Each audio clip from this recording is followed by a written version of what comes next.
Hi everyone, आप सभी का स्वागत है हमारे इस यूट्यूब चैनल में।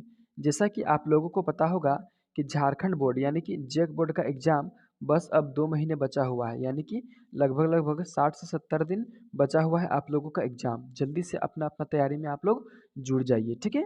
चलिए इस वीडियो को हम शुरू करते हैं। इस वीडियो में हम क्लास 10th का क्लास 10th का साइंस विषय मतलब कि विज्ञान विषय का टॉप 40 VVI इम्पोर्टेंट क्वेश्चन बताने वाले हैं, जो कि एमसीक्यू होगा। क्या होगा? एमसीक्यू। एमसीक्यू बोले या तो फिर ऑब्जेक्टिव बोले, ठीक है, बात एक ही है। यानी कि आज की इस वीडियो में हम 40 महत्वपूर्ण ऑब्जेक्टिव क्वेश्चन को बताने वाले हैं, यानी कि एक नंबरिया क्वेश्चन को बताने वाले हैं। अगर आप हमारे इस यूट्यूब चैनल को अभी तक सब्सक्राइब नहीं किए हैं तो जल्दी से सब्सक्राइब कर दीजिए। इसी प्रकार का हर वीडियो आप लोगों को उपलब्ध कराया जाएगा। बहुत ही ऑब्जेक्टिव क्वेश्चन हम करवाएंगे, और जितना भी ऑब्जेक्टिव क्वेश्चन का हम करवाएंगे उन सभी ऑब्जेक्टिव क्वेश्चन में से जितना भी क्वेश्चन आएगा उनसे बाहर नहीं होगा। यानी कि अगर आप हमारे इस यूट्यूब चैनल का ऑब्जेक्टिव क्वेश्चन देख लेते हैं तो ऑब्जेक्टिव क्वेश्चन का चैप्टर अब टेंशन आपको खत्म। साथ ही साथ सब्जेक्टिव क्वेश्चन भी अपलोड करते जा रहे हैं, उसको भी आप लोग देखते रहें। चलिए यहाँ पर पहला क्वेश्चन देखिए क्या है। यदि किसी अवतल दर्पण की फोकस दूरी f तथा वक्रता त्रिज्या r हो तो देखिए फोकस दूरी f रहेगा और वक्रता त्रिज्या r रहेगा तो क्या होगा। तो हम जानते हैं f बराबर होता है r/2। क्या होता है r/2, यानी कि इसका ऑप्शन नंबर सी सही हो जाएगा, ठीक है। सॉरी सी नहीं, बी, ठीक है, एक नंबर का बी। दूसरा देखिए प्रकाश के परावर्तन के कितने नियम हैं। देखिए चाहे वो परावर्तन हो चाहे वो अपवर्तन, अपवर्तन या परावर्तन दोनों का नियम 2 है, यानी कि ऑप्शन नंबर बी सही होगा। 3 नंबर देखिए समतल दर्पण द्वारा बना प्रतिबिंब कैसा होता है। देखिए समतल दर्पण द्वारा जो बना प्रतिबिंब होता है वो आपका होता है काल्पनिक होता है। कैसा होता है? काल्पनिक, यानी कि ऑप्शन नंबर बी सही होगा। चौथा देखिए, चौथा नंबर क्या पूछा है। वाहनों के पश्च दृश्य दर्पण के रूप में किस दर्पण का उपयोग किया जाता है। यानी कि गाड़ी का पीछे देखने के लिए जो शीशा लगा हुआ होता है वो कौन सा दर्पण होता है, ठीक है। तो 4 नंबर का आपका सही आंसर होगा ऑप्शन नंबर बी, उत्तल दर्पण, ठीक है। चलिए पांचवा क्वेश्चन देखिए, पांचवा में क्या है। निम्न में से कौन सा पदार्थ लेंस बनाने के लिए प्रयुक्त नहीं किया जा सकता है।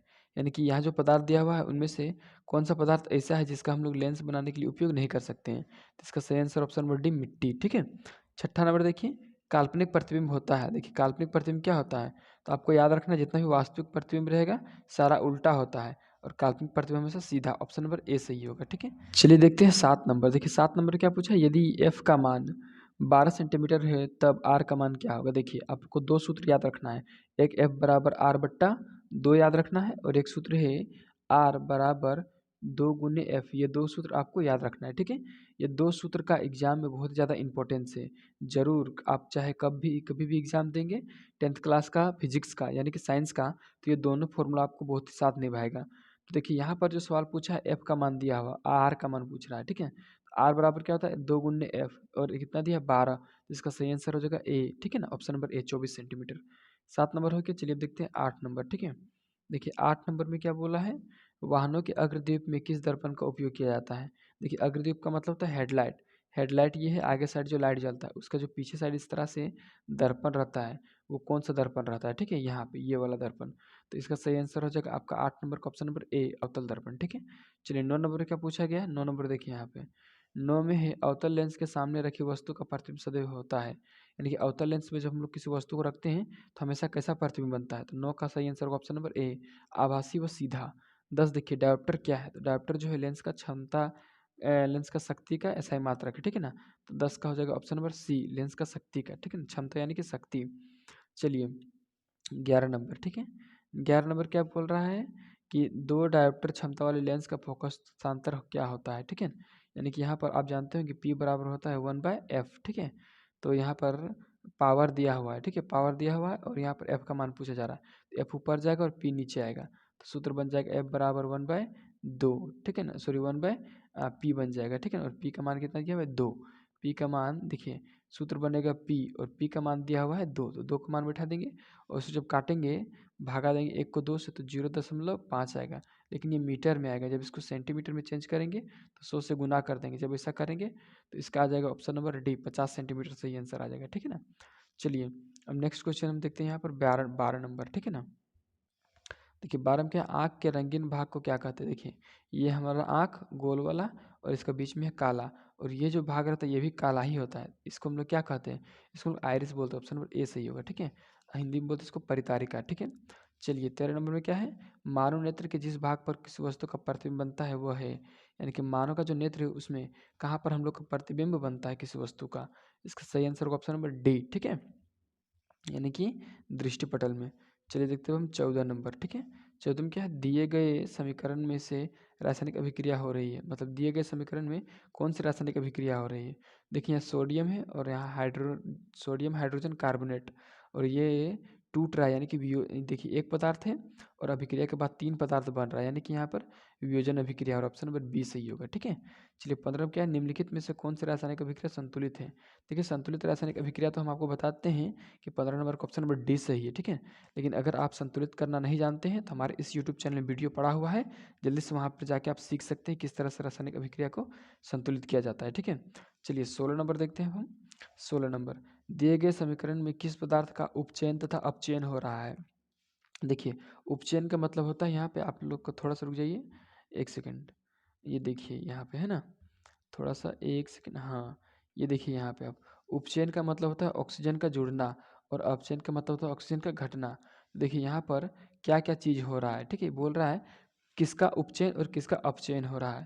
तो इसका सबसे पहले देख लीजिए 16 नंबर का ऑप्शन नंबर बी सही होगा, ठीक है ना। देखिए यहाँ पर कॉपर है, तो कॉपर का यहाँ पर हो रहा है उपचयन, यानी कि देखिए कॉपर के साथ कुछ भी नहीं है और बाद में देखिए कॉपर के साथ ऑक्सीजन आ गया, तो देखिए यहाँ CuO होगा, ठीक है ना, CuO होगा, यहाँ पर CO नहीं लिखाएगा, यहाँ पर ये गलती लिखा है, CO लिखाएगा। तो देखिए लास्ट में शुरू में कॉपर है सिर्फ और बाद में इसके साथ ऑक्सीजन जुड़ जाएगा, ठीक है ना, तो ये बन जाएगा कॉपर ऑक्साइड, यानी कि ये उपचयन हुआ। और PbO यानी कि PbO यहाँ पर लेड के साथ ऑक्सीजन भी है, तो ऑक्सीजन जब घट जाएगा तो क्या हो जाएगा, ये तो अपचयन हो जाएगा, तो ऑप्शन नंबर बी सही होगा, ठीक है। चलिए 17 नंबर देखते हैं अब हम यहाँ पे। देखिए 17 नंबर क्या पूछा है, विकृत गंधिता कौन सी अभिक्रिया के कारण होता है। तो इसका सही आंसर होगा ऑप्शन नंबर ए, उपचयन, ठीक है। 18 में देखिए, चूने से सफेदी करते समय चूना में पानी डालने पर ऊष्मा निकलती है, इसमें कौन सी अभिक्रिया होती है। इसका सही आंसर होगा ऑप्शन नंबर ए, ऊष्मा छिपी संयोजन, ठीक है ना। देखिए चूने CaO ये चूना है, प्लस इसमें H2O को डालते हैं, ठीक है ना, तो यहाँ पर 2 पदार्थ तो जुड़ रहा है इसलिए संयोजन अभिक्रिया है, और कैसा है तो ये ऊष्मा छिपी है क्योंकि उसमें ऊष्मा निकलता है, ठीक है।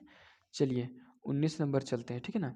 देखिए 19 नंबर, लोहे की कील को कॉपर सल्फेट के विलयन में, लोहे की कील यानी कि Fe, और ये इसको किस में डुबाते हैं, कॉपर सल्फेट, 1 सेकंड रुक जाइए, कॉपर CuSO4 और एरोदेन। बोल रहा है लोहे की कील को कॉपर सल्फेट के विलयन में डालने पर कॉपर सल्फेट के विलयन का रंग धूसर हो जाता है, इस प्रक्रिया में कौन सी अभिक्रिया हो रही है। तो देखिए ये है Fe और ये है कॉपर, ये जो कॉपर है ये कम अभिक्रियाशील है Fe से, तो Fe क्या करेगा, कॉपर को हटा देगा और अपने जाके बैठ जाएगा, तो अभिक्रिया के बाद बनेगा FeSO4 प्लस Cu,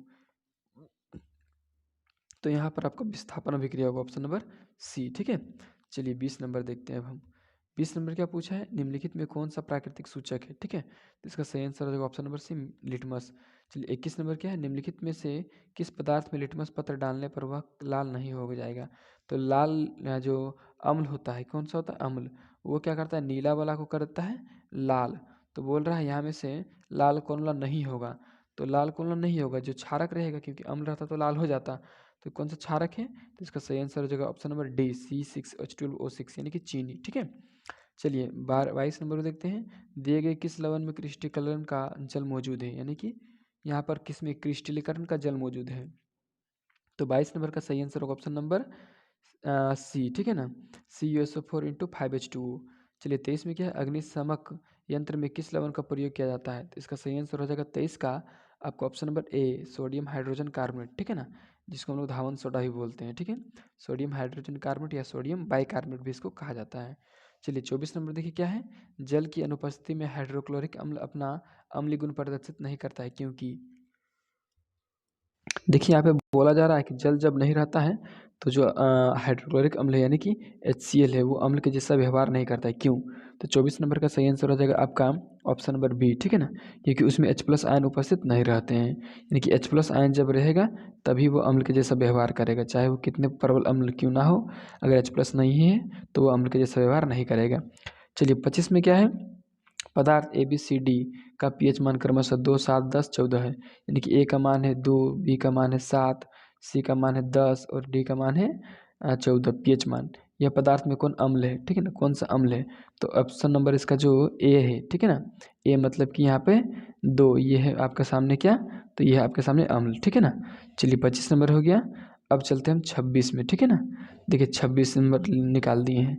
26, इस चित्र में कौन सा अभिक्रिया हो रही है, यानी कि यहाँ पर कौन सा अभिक्रिया हो रहा है, तो इसका सही आंसर होगा 26 का आपका ऑप्शन नंबर बी, ठीक है ना, वियोजन अभिक्रिया हो रहा है इसमें, ठीक है। 27 देखिए, 27 में बायोलॉजी शुरू हो गया। शरीर में उत्पन्न हानिकारक अपशिष्ट पदार्थों का शरीर से बाहर निकलने की प्रक्रिया किस जैव प्रक्रम में होता है, ठीक है। तो इसका सही आंसर होगा ऑप्शन नंबर सी, उत्सर्जन, यानी कि हानिकारक पदार्थों को बाहर निकालना उत्सर्जन कहलाता है, ठीक है। चलिए अब देखिए 28 में क्या है, प्रकाश संश्लेषण में होने वाली ऑक्सीजन गैस किस यौगिक के टूटने के फलस्वरूप प्राप्त होता है, यानी कि प्रकाश संश्लेषण में जो हम लोग को ऑक्सीजन मिलता है वो किस यौगिक के टूटने से मिलता है। तो इसका सही आंसर होगा ऑप्शन नंबर ए, ठीक है, जल। 29 चलिए, अमीबा में किस प्रकार पोषण होता है, इसका सही आंसर ऑप्शन नंबर डी, प्राणी संभोजी पोषण, ठीक है ना। चलिए 30 नंबर क्या है, लार में कौन सा एंजाइम पाया जाता है, इसका सही आंसर होगा ऑप्शन नंबर ए, टाइलिन। लेकिन अगर आपको कहीं पर इमाइलेज दिखा हुआ लिखे, ठीक है ना, इमाइलेज, अगर कहीं पर आपको इमाइलेज लिखा हुआ दिखे तो ये भी सही होगा, ठीक है। चलिए 31 नंबर में चलते हैं, ठीक है। देखिए 31 नंबर में क्या पूछा गया है सवाल, 31 नंबर, ठीक। 31 में है, श्वसन प्रक्रिया में पायरुवेट का कार्बन डाइऑक्साइड जल और ऊर्जा में विखंडन कहाँ होता है, ठीक है। तो 31 नंबर का सही आंसर हो जाएगा आपका ऑप्शन नंबर डी, माइटोकॉन्ड्रिया में, ठीक है। चलिए 32 में क्या है, पौधों में जल तथा खनिज लवण संवहन किसके द्वारा होता है, पौधों में जल और खनिज लवण, तो इसका हो जाएगा ज से जड़ और ज से जाइलम, ठीक है ना, जाइलम के द्वारा होता है, ठीक है। अब चलिए जैसे जल, जैसे जड़ और जैसे जाइलम। 33 देखिए, किसी समष्टि में अपना अस्तित्व बनाए रखने के लिए कौन सी प्रक्रिया आवश्यक है, तो इसका सही आंसर होगा ऑप्शन नंबर सी, जनन, ठीक है। चलिए 34 देखिए, दिया गया चित्र किस प्रकार के जनन को दर्शाता है। यहाँ पर चित्र देखिए कि यहाँ पर कौन सा जनन दर्शाया जा रहा है, ठीक है। मुकुलन नहीं है, विखंडन नहीं है, द्विखंडन नहीं है, ये पुनरुद्ध भवन है। पुनरुद्ध भवन में क्या होता है, जितना भी जीव नया बनता है सबका सब जिंदा रह जाता है, ठीक है ना, सबका सबका सबका सब जीव अच्छे तरीके से वृद्धि करता है।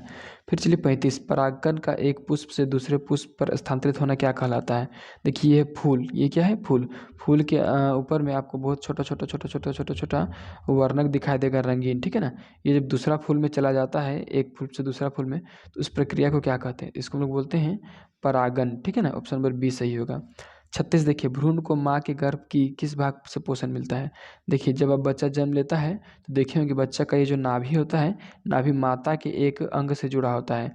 तो ये जो पाइप होता है जिससे बच्चा को ग्लूकोज यानी कि C6H12O6 और जल यानी कि H2O, साथ साथ ऑक्सीजन, ये सब सारा चीज़ प्राप्त होता है किससे, यही पाइप से, जिसका नाम क्या होता है, प्लेसेंटा, ऑप्शन नंबर ए, ठीक है ना। यहाँ पर आप देख सकते हैं साफ साफ प्लेसेंटा इसका नाम है, ठीक है ना। चलिए 37 नंबर देखिए क्या है, एक उत्तम ऊर्जा के स्रोत की क्या विशेषता है, ठीक है ना। तो वह एक उत्तम ईंधन यानी कि एक अच्छा ऊर्जा का स्रोत किसको बोलेंगे, तो 37 का सही आंसर हो जाएगा आपका ऑप्शन नंबर सी, प्रत्येक एकांक द्रव्यमान में अधिक कार्य करे, ठीक है। चलिए 38, पवन ऊर्जा का उपयोग करने के लिए पवन का चाल कम से कम कितना होना चाहिए, ठीक है। तो इसका जो सही आंसर हो जाएगा आपका ऑप्शन नंबर ए, 15 किलोमीटर प्रति घंटा, ठीक है। चलिए 39, सेकंड लास्ट है ये, निम्नलिखित में कौन सा समाप्य ऊर्जा स्रोत है, समाप्य मतलब जो समाप्त हो जाएगा, ठीक है। इसका सही आंसर हो जाएगा 39 का आपका ऑप्शन नंबर बी, कोयला। अब देखिए 40 नंबर, परागन नहीं, परागकोश में होते हैं। परागकोश में क्या होता है, परागन होता है, ठीक है। क्या आता है, परागन, परागकण, ठीक है ना, परागकण ये होता है। चलिए इस प्रकार से हम 40 MCQ यानी कि ऑब्जेक्टिव, ठीक है, MCQ बोले चाहे तो फिर ऑब्जेक्टिव बोले, कंप्लीट हो गया आप लोगों का। अगर आपको वीडियो अच्छा लग रहा है तो जल्दी से दोस्तों के साथ शेयर कीजिए, चैनल को सब्सक्राइब कीजिए फटाफट से। चलिए इस वीडियो को हम यहीं पे ख़त्म करते हैं।